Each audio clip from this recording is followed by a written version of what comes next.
नमस्कार. जॉब माझा अपडेटवर आपलं सर्वांचं पुन्हा एकदा स्वागत आहे.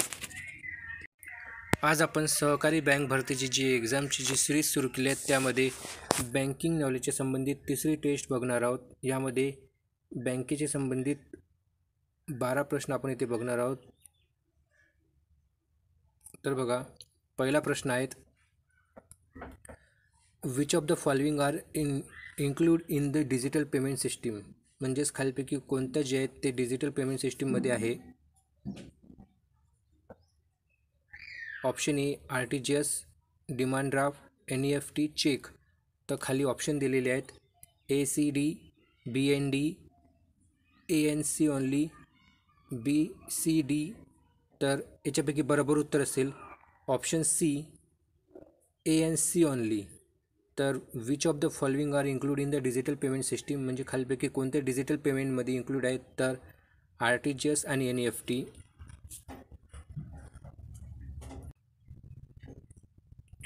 त्यानंतरचा प्रश्न बघा, NEFT is a nation wide payment system facilitating a 1-to-1 fund transfer.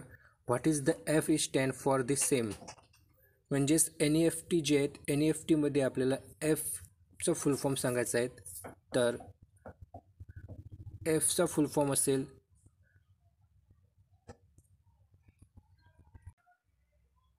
Option number A, funds.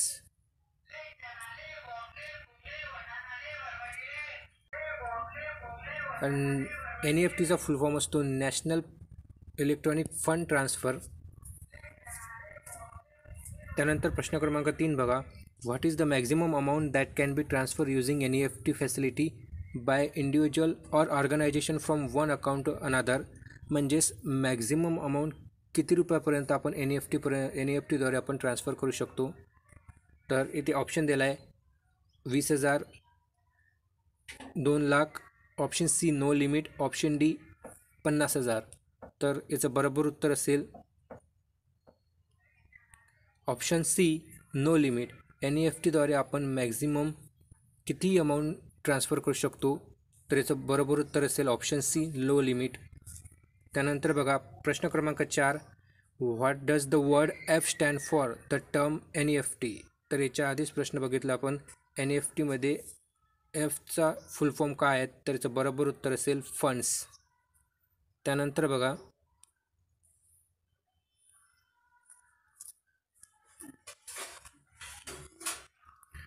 प्रश्न क्रमांक 5, from December 16, 2019 national electronic fund transfer transaction facility has been made available 24 hours every day for all customer. NEFT can done in auto mode through STP model. What does the P stand for. तर याच्यामध्ये प्रश्न बघा मराठीमध्ये, 16 डिसेंबर 2019 पासून national electronic fund transfer व्यवहाराची सुविधा सर्व ग्राहकांसाठी 24 तास उपलब्ध करून देण्यात आली आहे. STP मॉडेलद्वारे NEFT ऑटो मोडमध्ये करता येते. तर यापैकी आपल्याला Pचं फुल फॉर्म सांगायचं आहे STPमध्ये. तर याचं बरोबर उत्तर असेल ऑप्शन A प्रोसेसिंग. STPमध्ये Pचं फुल फॉर्म असेल प्रोसेसिंग. त्यानंतर प्रश्न क्रमांक 6 बघा, read the following sentence carefully. Option number 1, from January 2020 banks can no longer charge saving bank account holder for online transaction in NEFT system. Option number 2, the Reserve Bank of India has now mandated bank to this through a press release. Option number 3, NEFT is a payment system facilitating fund transfer from one bank to another bank. तर यामध्ये option दिलेले आहे only one option, only 1 and 2 option, only 1 and 3 option and all are correct. प्रश्न मराठीमध्ये बघा, खालील विधाने काळजीपूर्वक वाचा. जानेवारी 2020 पासून बँका यापुढे बचत बँक खातेधारकांकडून NEFT प्रणालीमध्ये ऑनलाईन व्यवहारासाठी जो शुल्क आहे तो आकारू शकणार नाही. Option number 2, reserve bank of इंडियाने आता बँकांना प्रेस रिलीजद्वारे हे करणे अनिवार्य केले आहे.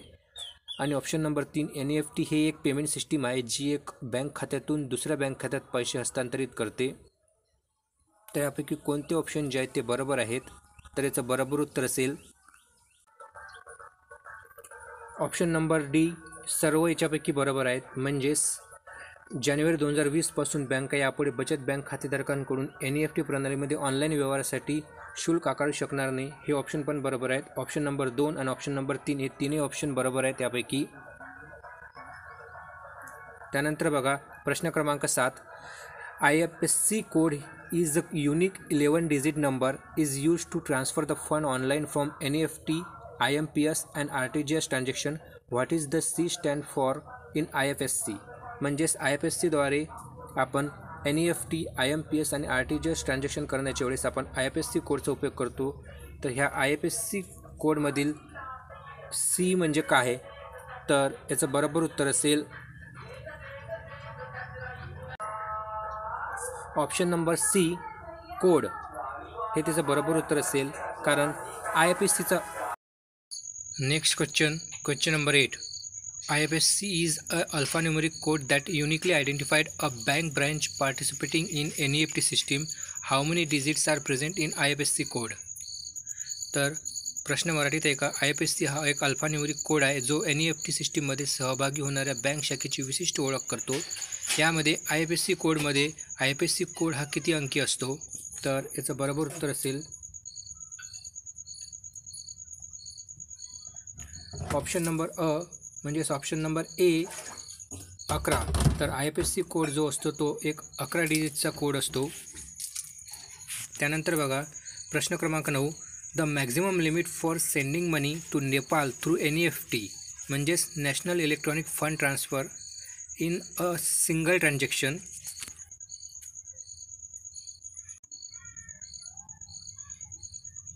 मराठीमध्ये प्रश्न आहे का? नेपाळला एकाच व्यवहारात NEFTद्वारे पैसे पाठवण्याची कमाल मर्यादा किती आहे? तर याचं बरोबर उत्तर असेल ऑप्शन नंबर डी, म्हणजेच ऑप्शन नंबर डी, 2 लाख रुपये. मिनिमम अमाऊंट जे असेल ते असेल 2 लाख रुपये.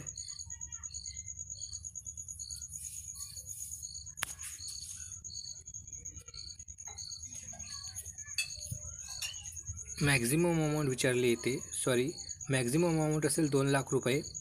त्यानंतर बघा प्रश्न क्रमांक 10, IFSC is a 11 digit alphanumeric code that is required by bank for net banking.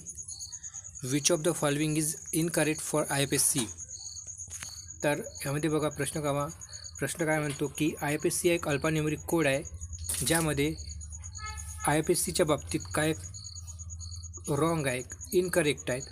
Option आहेत IFSC stand for Indian financing system code. The 5th character is 0. त्यामधील 5वा कॅरेक्टर हा 0 असतो. It helps to identify the bank in the online transaction. And option D, first 4 digit represent the bank name. त्यापैकी कोणता option जे आहेत ते wrong आहेत? तर बघा यापैकी option number A, IFSC stand for Indian financing system code, हे स्टेटमेंट रॉंग आहे. याच्यामध्ये IFSCचा लॉंग फॉर्म आहे Indian financial system code. Financing नाही तर इंडियन फायनान्शियल सिस्टीम कोड असा आहे. तर बाकी जे ऑप्शन आहेत ऑप्शन बी की 5th कॅरेक्टर इज 0 हे बरोबर आहे. IFSCचा 5वा कॅरेक्टर हा 0 असतो. It helps to identify the bank in the online transaction. Online ट्रान्झॅक्शनमध्ये बँक आयडेंटिफाय करण्यासाठी याचा उपयोग होतो.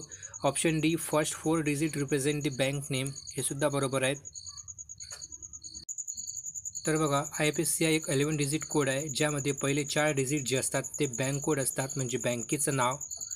5वा कॅरेक्टर हा 0 असतो, आपण याच्या आधी बघितलं क्वेश्चनमध्ये. आणि शेवटचे जे 6 डिजिट असतात ते शाखेचा कोड असतात, म्हणजेच ब्रँच कोड, म्हणजे ब्रँच नेम असते. तर अशा प्रकारे हा 11 डिजिटचा एक IFSC कोड असतो.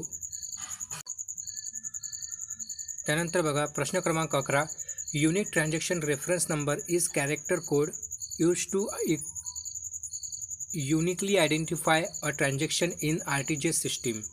तर RTGS करत असतानाही एक रेफरन्स नंबर जनरेट होतो. तर तो रेफरन्स नंबर जो आहे तो किती अंकी असतो, असा हा प्रश्न आहे. तर बघा याचं बरोबर उत्तर असेल ऑप्शन सी, 22. तर RTGSचा जो रेफरन्स नंबर असतो तो 22 कॅरेक्टरचा असतो. त्यानंतर बघा प्रश्न क्रमांक 12 आणि आजचा शेवटचा प्रश्न आहेत, which of the following is not true about RTGS, म्हणजेच खालीलपैकी RTGS बाबत काय खरं नाही. ऑप्शन बघा. Option A, it is a system where there is continuous and real time settlement of fund transfer. Option B, the minimum limit of amount transact through RTGS is 1 lakh. Option C, there is no maximum limit of amount transaction through RTGS.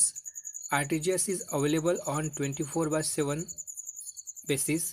तर खालीलपैकी कोणतं option जे आहे ते बरोबर चुकीचं आहे त्याच्यापैकी. तर ऑप्शन बी, RTGSद्वारे व्यवहार केलेल्या रकमेची किमान मर्यादा म्हणजे मिनिमम अमाऊंट ही 1 lakh आहेत, हे ते चुकीचं आहेत.